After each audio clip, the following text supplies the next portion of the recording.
السلام علیکم dear students, آج ہمارا ہے فورتھ لیکچر جس میں ہم نے شمال مشرقی پہاڑیوں کے بارے میں پڑھنا ہے۔ ہم براعظم ایشیا کے طبعی خطوں کے بارے میں پڑھ رہے تھے جن میں 6 بڑے حصے شامل تھے۔ آج ہم نے ان کا حصہ پڑھنا ہے شمال مشرقی پہاڑ۔ شمال مشرقی پہاڑوں کا اپنا ایک الگ سلسلہ ہے۔ یہ پہاڑ دنیا کی قدیم ترین چٹانوں پر مشتمل ہے اور اپنی ابتدائی ملفوفہ طرز بناوٹ کھو چکے ہیں۔ نیز ایک طویل عرصہ تک عمل فرسودگی کے باعث بہت زیادہ شکستہ ہو گئے۔ ان پہاڑوں میں عمل فرسودگی کا سلسلہ بہت عرصے تک چلتا رہا، جن کی وجہ سے یہ شکستہ ہو گئے۔ کوہ التائی ایک تنگ پہاڑ ہے جو سائبیریا سے پھیلتا ہوا منگولیا میں چلا گیا اور مشرق میں یہ کوہ سویان سے مل جاتا ہے۔ کوہ یولونوئی جھیل بیکال کے شمال کی طرف ہوتا ہوا سٹینودوئی پہاڑی سلسلوں میں مدغم ہو جاتا ہے۔ انتہائی شمال مشرق میں ورکوفویا، نسک چرسکی اور کمچٹکا کوہستان ہے۔ اب پڑھنا ہے ہم نے چوتھا پوائنٹ، جنوبی و مشرقی دریاؤں کی وادیاں۔ ایشیا کے وسیع پہاڑی علاقوں کے جنوب میں چند بڑے میدان ہیں جو دریاؤں کی لائی ہوئی زرخیز مٹی سے بنے ہیں۔ جنوبی میدانوں کو سیراب کرنے والے مشہور دریا سالوین، اراوتی، برہم پتر، گنگا، سندھ، دجلہ، فرات شامل ہیں جو بحر ہند میں گرتے ہیں۔ بحر الکاہل میں گرنے والے بڑے بڑے دریا وسطی ایشیا کے پہاڑوں سے نکل کر سطح مرتفع پر بہتے ہوئے مشرقی ایشیا کے نشیب علاقوں میں سے گزرتے ہیں۔ مثلاً دریائے امور، ہوانگ ہو، یانگسی کیانگ اور میکانگ کے دریا مقابلتاً زیادہ لمبے ہیں۔ ان کی گزرگاہوں میں کئی آبشاریں ہیں، ان کی وجہ سے بہت اہمیت کے حامل ہیں۔ وادی گنگا، دریائے گنگا برفپوش ہمالیہ سے نکل کر بھارت کے نشیبی میدان تقریباً 2400 کلومیٹر کی لمبائی میں بہتا ہوا خلیج بنگال میں گرتا ہے۔ یہ میدان نرم اور زرخیز مٹی کی بہت موٹی تہہ سے ڈھکا ہوا ہے۔ شمال میں سلسلہ ہے کوہ ہمالیہ اور جنوب میں وسطی ہند کے پہاڑوں کے درمیان 3,10,800 مربع کلومیٹر کے رقبے میں پھیلا ہوا ہے، جس میں اتر پردیش کا بیشتر علاقہ اور صوبہ بہار کا شمالی نصف حصہ شامل ہے۔ یہ ملک کا سب سے زیادہ گنجان آباد حصہ ہے۔ ساری سطح مرتفع ہموار ہے جس کی سطح سمندر سے بلندی 300 کلومیٹر سے کم ہے۔ اس علاقے کے بڑے بڑے شہر پٹنہ، بنارس، الہ آباد، کانپور، آگرہ، لکھنؤ اور دہلی ہیں۔ وادی برہم پتر، دریائے برہم پتر کی لمبائی دریائے گنگا کے مقابلے میں زیادہ ہے۔ اس بمبا سے تقریباً 3,000 کلومیٹر تک ہمالیہ کے شمال میں دریائے گنگا کے متوازی مغرب سے مشرق کی طرف بہتا ہے۔ ہمالیہ کے جنوب میں وادی برہم پتر اطراف سے پہاڑوں سے گھری ہوئی ہے۔ وادی تقریباً 800 کلومیٹر لمبی ہے اور کسی جگہ بھی 60 کلومیٹر سے زیادہ فراخ نہیں۔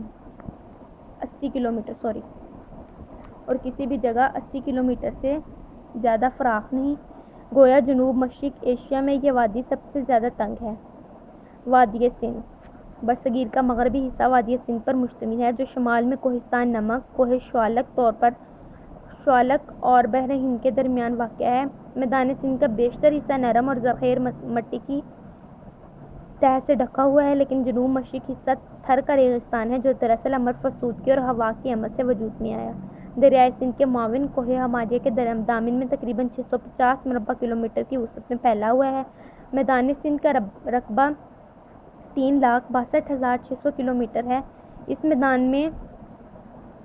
میدان کے 2 واضح حصے ہیں: شمال میں پنجاب جس میں اس کا 2/3 رقبہ شامل ہے اور جنوب میں سندھ کا علاقہ۔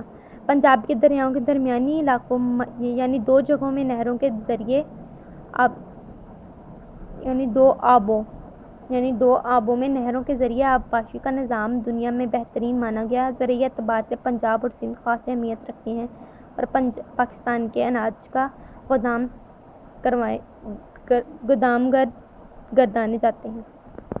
آگے ہے وادی دجلہ فرات۔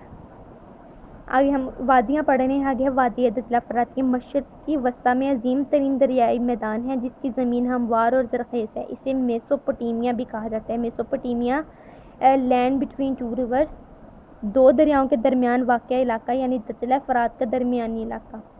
2 دریاؤں کے درمیان کا علاقہ کیا کہلاتا ہے؟ میسوپوٹیمیا۔ اس کے 2 حصے ہیں: شمالی دہریہ میدان یا جزیرہ اور جنوبی ڈیلٹائی حصہ یا عراق خاص۔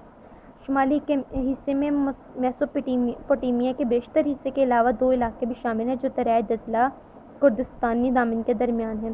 یہ ایک وسیع خشک میدان ہے۔ اقلیتی باڑی صرف گہری اور وسیع وادیوں تک محدود ہے اور درخت ناپید ہیں۔ جنوبی ڈیلٹائی حصہ بغداد کے ذرا شمال سے خلیج فارس تک پھیلا ہوا ہے اور سمندر کی طرف بہت معمولی طور پر ڈھلوان ہے۔ یہ زرخیز میدان زرعی پیداوار کے لیے خاص اہمیت رکھتا ہے اور دنیا کے زرخیز ترین میدانوں میں شمار ہوتا ہے۔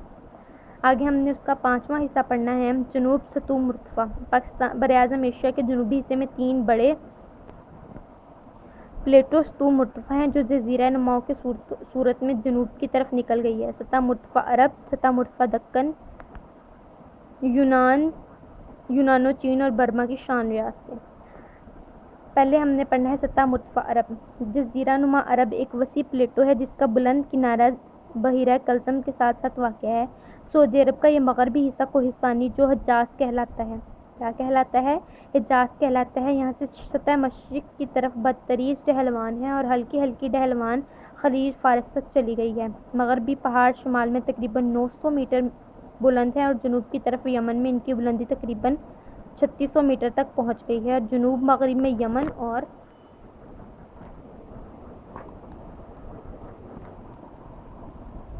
جنوب مشرق میں عمان کے علاوہ سطح مرتفع کا باقی علاقہ نجد کہلاتا ہے جو سارا ریگستانی ہے۔ کیا کہلاتا ہے؟ نجد۔ آگے ہے سطح مرتفع دکن۔ شمالی میدان کے جنوب میں بھارت کا تقریباً تمام علاقہ سطح مرتفع دکن ہے۔ شمال میدان کے جنوب میں بھارت کا تقریباً تمام علاقہ سطح مرتفع دکن ہے۔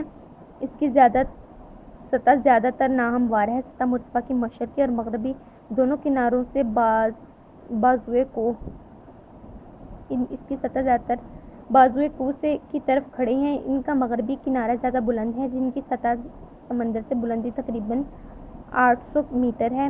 اس کے مشرقی کنارے کو مشرقی گھاٹ اور مغربی کنارے کو مغربی گھاٹ، مشرقی کنارے کو مشرقی گھاٹ اور مغربی کنارے کو مغربی گھاٹ کہتے ہیں۔ مغربی گھاٹ کے پہاڑ بحیرہ عرب کی طرف سیدھے کھڑے نظر آتے ہیں۔ مشرقی گھاٹ کی پہاڑیاں غیر مسلسل ہیں۔ سطح مرتفع دکن کے شمال میں شرقاً غرباً پھیلا ہوا کوہ ستپڑا کا ایک عظیم سلسلہ ہے جو مشرق کی طرف پھیل کر میکال اور مہادیوں پہاڑیوں کی صورت اختیار کر گیا ہے۔ سطح مرتفع کے ساحل عام طور پر شکستہ نہیں ہیں اس لیے ان پر قدرتی بندرگاہیں کم ہیں۔ اوکے، اب ہم اگلے لیکچر میں 5th لیکچر میں ہم اس کا سطح مرتفع یونان اور چین و برما کی شان ریاستوں کے بارے میں پڑھیں گے۔ اللہ حافظ۔